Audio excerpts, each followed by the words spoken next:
আজ 24 নভেম্বর সোমবার। দেখে নিন আজকের বাছাই করা 15টি গুরুত্বপূর্ণ খবর। শুরুতেই হেডলাইন্স। বাংলায় বাবরি মসজিদ নিয়ে বিস্ফোরক দিলীপ ঘোষ। হুমায়ুনের বাবরি মন্তব্যে প্রতিবেশী দেশের উস্কানি, বিস্ফোরক ভারতের ইমাম প্রধান। নতুন দল করবেন বলে চুপ কেন হুমায়ুন? বহরমপুর থেকে কড়া বার্তা দিলেন শুভেন্দু। বাংলার সম্প্রীতি নষ্টের চক্রান্ত, বাবরি মসজিদ তৈরির ঘোষণায় ক্ষোভে ফেটে পড়লেন সুকান্ত। বাংলা পলিটিক্সের সমস্ত খবর প্রতিদিন সকালে দেখতে সাবস্ক্রাইব করুন আমাদের বি পলিটিক্স চ্যানেলটি। এবার আসছি বিস্তারিত সংবাদে। বাংলায় বাবরি মসজিদ ইস্যু নিয়ে ফের তপ্ত হল রাজ্য রাজনৈতিক অঙ্গন। তৃণমূল কংগ্রেস বিধায়ক হুমায়ুন কবিরের সাম্প্রতিক মন্তব্যকে কেন্দ্র করে বিতর্ক শুরু হয়েছে, আর সেই বিতর্কে পাল্টা বিস্ফোরক মন্তব্য করলেন বিজেপি নেতা দিলীপ ঘোষ। হুমায়ুন কবির বলেন, মুর্শিদাবাদে ফের তৈরি হবে বাবরি মসজিদ এবং 6ই ডিসেম্বর তার ভিত্তি স্থাপন হবে। সেই অনুষ্ঠানে উপস্থিত থাকবে 2 লক্ষ মানুষ। দিলীপ ঘোষ এই মন্তব্যে সরব হয়ে দাবি করেছেন, দেশে কেউ কারোর ধর্মীয় স্থাপনা নির্মাণে বাধা দিচ্ছে না, কিন্তু বাবরি মসজিদ পুনর্নির্মাণের দাবি তোলা দেশের স্বার্থের বিরোধী। শনিবার সাংবাদিকদের সামনে দিলীপ ঘোষ বলেন, দেশের কোথাও মসজিদ বা মন্দির বানাতে কেউ বাধা দিচ্ছে না, কিন্তু তাই বলে বাবরি মসজিদ বানানো হবে এটা দেশদ্রোহিতা। কারণ বাবরি নিয়ে বহু বছর ধরে আন্দোলন হয়েছে, অসংখ্য মানুষের অনুভূতি জড়িয়ে রয়েছে। তার বক্তব্যে স্পষ্ট ইঙ্গিত, বাবরি সংক্রান্ত মন্তব্য জনমনে উত্তেজনা সৃষ্টি করতে পারে এবং সেটাই অনভিপ্রেত। দিলীপ ঘোষ বলেন, হুমায়ুন বাবরের বদলে নিজের বাবার নামে মসজিদ তৈরি করতে পারেন, তাতে কেউ বিরোধিতা করবে না। দিলীপ ঘোষ আরো দাবি করেন, ভারতের ইতিহাসে বাবর কোনো সম্মানের প্রতীক নন। তার কথায়, বাবর একজন আক্রমণকারী ছিলেন, দেশের মানুষ তাকে কোনো দিনই সম্মান করবেন না। যদিও তিনি কারোর ধর্ম বা সম্প্রদায়কে আঘাত করার কথা নয় বলেই দাবি করেন, কিন্তু ইতিহাস এবং সংবেদনশীলতার কথা মাথায় রেখে মন্তব্য করার পরামর্শ দেন। বাবরি মসজিদ ইস্যু ভারতীয় রাজনীতিতে দীর্ঘকাল ধরে অন্যতম সংবেদনশীল বিতর্কের কেন্দ্রবিন্দু ছিল। অযোধ্যা জমি বিরোধ নিয়ে দেশের রাজনীতি, বিচার ব্যবস্থা এবং জনমানস দশকের পর দশক প্রভাবিত হয়েছে। 2019 সালের সুপ্রিম কোর্টের রায়ে অযোধ্যায় রাম মন্দির নির্মাণের পথ আবিষ্কার হয় এবং মুসলিম পক্ষকে বিকল্প জমি বরাদ্দের নির্দেশ দেয় আদালত। সেই অধ্যায় অনেকাংশেই বন্ধ হয়েছে বলেই ধারণা ছিল রাজনৈতিক মহলের একাংশের, কিন্তু সাম্প্রতিক মন্তব্যে সেই স্মৃতি আবার তাজা হয়েছে। দিলীপ ঘোষ অবশ্য সাংবাদিকদের স্পষ্ট বলেন, দেশে সবাই শান্তিতে থাকুক, এতে আপত্তি নেই, কিন্তু অতীতের ক্ষত উস্কে ভোটের রাজনীতি করা ঠিক নয়। দেশের ইতিহাস, মানুষের অনুভূতির প্রতি সম্মান থাকা জরুরি। তার মতে, দেশের উন্নয়ন, শিক্ষা এবং কর্মস্থানই হওয়া উচিত রাজনৈতিক বিতর্কের প্রধান বিষয়। হুমায়ুনের বাবরি মন্তব্যে প্রতিবেশী দেশের উস্কানি, বিস্ফোরক ভারতের ইমাম প্রধান। বাংলায় বাবরি মসজিদ তৈরি নিয়ে বাড়ছে ধর্মীয় চাপানোতর। তৃণমূল নেতা হুমায়ুন কবির সম্প্রতি মন্তব্য করেন, মুর্শিদাবাদে একটি বাবরি মসজিদ তৈরি হবে এবং 6ই ডিসেম্বর ভিত্তি প্রস্তর স্থাপন করা হবে। অনুষ্ঠানে 2 লক্ষ লোক জড়ো হবেন। এই মন্তব্যের পরিপ্রেক্ষিতে অল ইন্ডিয়া ইমাম অর্গানাইজেশনের প্রধান ইমাম উমের আহমেদ ইলিয়াসি তীব্র প্রতিক্রিয়া জানান। তিনি বলেন, বাংলাদেশ একদম পাশেই। আমি সন্দেহ করছি এই বিষয়টা সেখান থেকেই উস্কে দেওয়া হচ্ছে কিনা। সরকার ও তদন্তকারী সংস্থার উচিত খুঁটিয়ে দেখা। ইলিয়াসি সরাসরি মমতা বন্দ্যোপাধ্যায়কে প্রশ্ন করেন, তিনি তো তৃণমূলের বিধায়ক, মমতা বন্দ্যোপাধ্যায়কে এই বিষয়ে পদক্ষেপ নেওয়া উচিত। তিনি কি সেই মসজিদে নামাজ পড়তে যাবেন? তিনি কি ভিত্তিপ্রস্তর স্থাপন করতে যাবেন? তৃণমূলের নীরবতায় আশ্চর্য হয়ে তিনি বলেন, এই সাম্প্রদায়িক বিবাদের কালে রাজ্য সরকার নীরব কেন?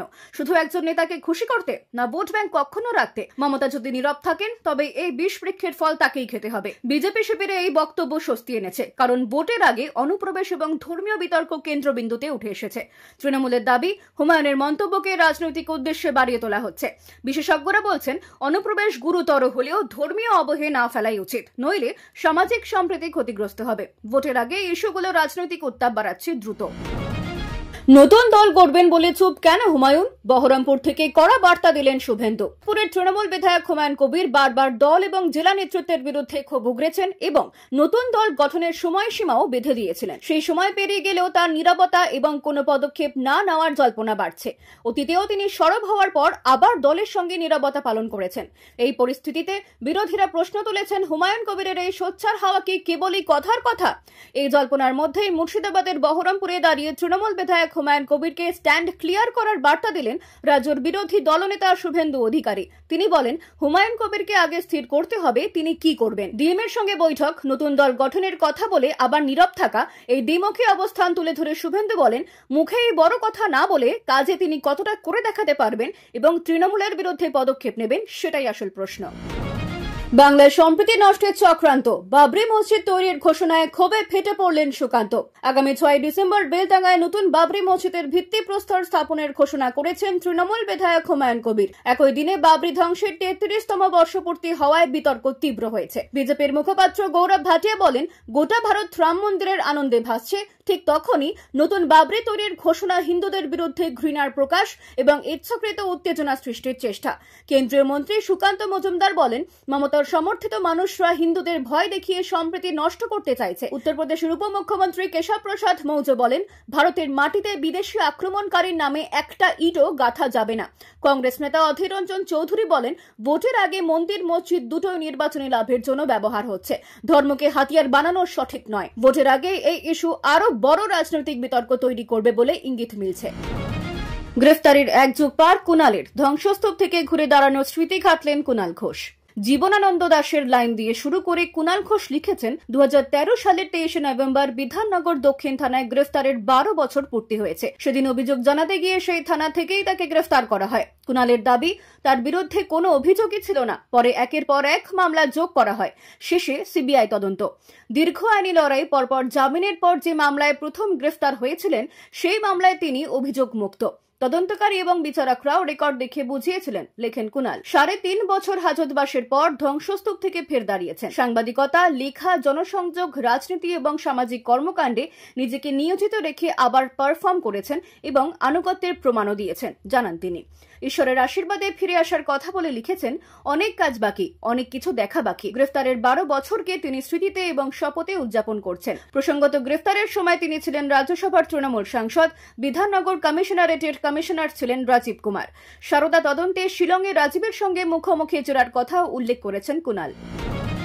26 ভবানীপুরে হারাবো, গোল্লা নিয়ে বাড়ি যাবেন মমতা, চ্যালেঞ্জ শুভেন্দুর। মুর্শিদাবাদের বরঞ্জায় পরিবর্তন সংকল্প সভায় বিরোধী দলনেতা শুভেন্দু অধিকারী চ্যালেঞ্জ ছুড়লেন, 2026-এ তৃণমূলকে শূন্য করব। ভবানীপুরে মমতা বন্দ্যোপাধ্যায়কে হারিয়ে গোল্লা নিয়ে বাড়ি যেতে হবে। তিনি বলেন, আমি শুভেন্দু অধিকারী, মমতা বন্দ্যোপাধ্যায়কে আমি হারিয়েছি, 26-এ ভবানীপুরে হারাবো। পাল্টা তৃণমূল মুখপাত্র অরূপ চক্রবর্তী বলেন, 2026-এ বিজেপি আর বিরোধী দল থাকবে না। গতবার 77টা পেয়েছিল, এবার 27টাও পাবে না। শুভেন্দুকে চ্যালেঞ্জ, ক্ষমতা থাকলে ভবানীপুরে দাঁড়ান, 1 লাখ ভোটে হারাবো। এলেবেলে তেলে কেউ দাঁড় করিয়ে নিজে কেটে পড়বেন না। শুভেন্দু আরো বলেন, এই জেলায় তৃণমূল রাজনীতিকে ব্যবসা এবং সাম্প্রদায়িক রাজনীতির বীজ বপন করছে। বিজেপিকে প্রতিষ্ঠিত করব, প্রত্যেক শিক্ষক যুবককে চাকরি দেব, পরিযায়ীদের বাড়ি ফেরাবো। সিপিএম এর সুজন চক্রবর্তী বলেন, তৃণমূল বিজেপি পাশা খেলছে, তৃণমূলে প্রতিশ্রুতি দিয়েছিল, এখন কি হচ্ছে? শুভেন্দুরা কি ত্রিপুরায় চাকরি দিয়েছে? 2026-এ কি হবে, অপেক্ষায় আর কয়েক মাসের। এসআইআর নিয়ে মুখ্যমন্ত্রীর চিঠি ঘিরে নতুন রাজনৈতিক টানাপোড়েন। ভোটার তালিকা শুদ্ধিকরণকে কেন্দ্র করে তুঙ্গে তর্ক বিতর্ক। মুখ্যমন্ত্রী মমতা বন্দ্যোপাধ্যায় কেন্দ্রকে চিঠি দিয়ে এসআইআর নিয়ে সময়সূচি পুনর্বিবেচনার আবেদন করেছেন। এরপরে রাজ্য রাজনীতিতে তীব্র প্রতিক্রিয়া শুরু হয়েছে। বিজেপি রাজ্য সভাপতি সৌমিক ভট্টাচার্যের দাবি, চিঠিটি প্রমাণ করে পরিশুদ্ধ ভোটার তালিকা তৈরি তৃণমূলের সবচেয়ে বড় ভয়। এসআইআর শুরু হতেই ভুয়ো ভোটার, ডুপ্লিকেট নাম, মৃত ভোটারের উপস্থিতি ধরা পড়ছে। এসব ঢাকতেই অমানবিক, অবাস্তব বলে অভিযোগ তুলে এসআইআর বন্ধের চেষ্টা চলছে। কৃষক এবং ব্যস্ত মরশুমের নাম করে গাফিলতি লুকানো হচ্ছে। বিরোধীরা বলছে, রেশন, আবাসন, আয়ুষ্মান ভারত, পিএম কিষানের মতো সরকারি প্রকল্পের সুবিধা পৌঁছতে সঠিক এবং আপডেটেড ভোটার তালিকা অত্যন্ত জরুরি। তৃণমূলের বক্তব্য, কৃষকদের ব্যস্ত সময়ে এসআইআর চালু হওয়ায় গ্রাম এবং কৃষিকাজে বিঘ্ন ঘটছে, বিএলওদের উপর অতিরিক্ত চাপ পড়ছে। তাই জনস্বার্থে রাজনৈতিক উদ্দেশ্য নয়, সময়সূচি পুনর্বিবেচনার আবেদন করা হয়েছে। রাজনৈতিক পর্যবেক্ষকদের মতে সবচেয়ে বড় প্রশ্ন, এসআইআর বন্ধ হলে লাভ কার, অসুবিধা কার? এই প্রশ্নকে কেন্দ্র করে আগামী দিনে রাজনৈতিক টানাপোড়েন আরো বাড়বে বলে মনে করা হচ্ছে। অসমের বিধানসভা ভোটে বিজেপির লক্ষ্য কত আসন, সোজা সাপ্তাহ জবাব দিলেন হিমন্ত। 2026-এ পশ্চিমবঙ্গ, তামিলনাড়ুর সঙ্গে অসমীয় বিধানসভা ভোট। বিহারের পর অসমীয় ক্ষমতা ধরে রাখতে মরিয়া বিজেপি। শনিবার কোর কমিটির বৈঠকে সিদ্ধান্ত, শরিক দলগুলির সঙ্গে জোট বেঁধেই লড়বে। 126 আসনের মধ্যে এনডিএ 103টি আসনে লড়বে। মুখ্যমন্ত্রী হিমন্ত বিশ্ব শর্মা বলেন, উন্নয়নের মডেলে ভর করেই সহজে জয় পাবে বিজেপি। বিহার, মহারাষ্ট্র, হরিয়ানা, দিল্লির মতোই অসমেও সহজে জয় হবে। তিনি দাবি করেন, অসমে আমরা 100টির বেশি আসন জয়ী হতে পারবো না। এখানকার জনবিন্যাস সেরকমই, আমরা 103টি আসনে লড়তে পারি, তার মানে এই নয় যে বাকি আসনগুলিতে লড়তে পারি না। সীমানা পুনর্বিন্যাসের পর 10-15টি আসনে বিজেপির জয়ের সম্ভাবনা তৈরি হয়েছে, যেখানে এখন কোনো বিধায়ক নেই। ভোটে তরুণ প্রজন্ম এবং মহিলাদের প্রার্থী করার উপরে বেশি জোর দেবে বিজেপি। রাজ্যের সামগ্রিক উন্নয়নের লক্ষ্য বলে বিবৃতিতে জানিয়েছে দল। আমি মৃত নই, ভোটার তালিকা দেখে আটকে উঠলেন শিবপুরের বৃদ্ধা। হাওড়ার শিবপুরে 68 বছরের জীবিত বৃদ্ধা শ্যামলী বন্দ্যোপাধ্যায়কে 2025-এর ভোটার তালিকায় মৃত দেখিয়ে নামের ওপর ডিলিটেড লেখা হয়েছে। তিনি 2002 সাল থেকে ভোট দিয়ে আসছেন। বিএলও রমেশ সাউ 2 সপ্তাহ আগে 6 নম্বর ফর্ম দিয়ে গেছেন। ডিসেম্বরে সংগ্রহ করবেন বলে জানিয়েছিলেন। অসুস্থ অসহায় বৃদ্ধা বলেন, আমি তো জীবিত, আমাকে কে মৃত করলেও আমি বুঝতে পারছি না। প্রাক্তন তৃণমূল কাউন্সিলর অরুণ রায় চৌধুরীর অভিযোগ, কোনো একটি দল বাড়ি বাড়ি ক্রুটিনি করে অথর্ব চলাফেরা করতে না পারা বয়স্কদের নাম কেটে দিচ্ছে, যাতে তারা নড়াচড়া করতে না পারেন এবং ভোটার তালিকা থেকে নাম বাদ যায়। বিজেপি রাজ্য সম্পাদক উমেশ রায় বলেন, এসআইআর চালু হওয়ার পর তৃণমূল প্রতিদিন মিথ্যে অভিযোগ করছে। যতই মিথ্যে অভিযোগ করুক, এসআইআর 100% হবেই। শ্যামলী দেবীর নাম আবার উঠবে। এর আগে নদিয়ার রানাঘাটের 3 নম্বর ওয়ার্ডে গঙ্গাবালা কর্মকারের নামও একইভাবে ডিলিট করা হয়েছিল।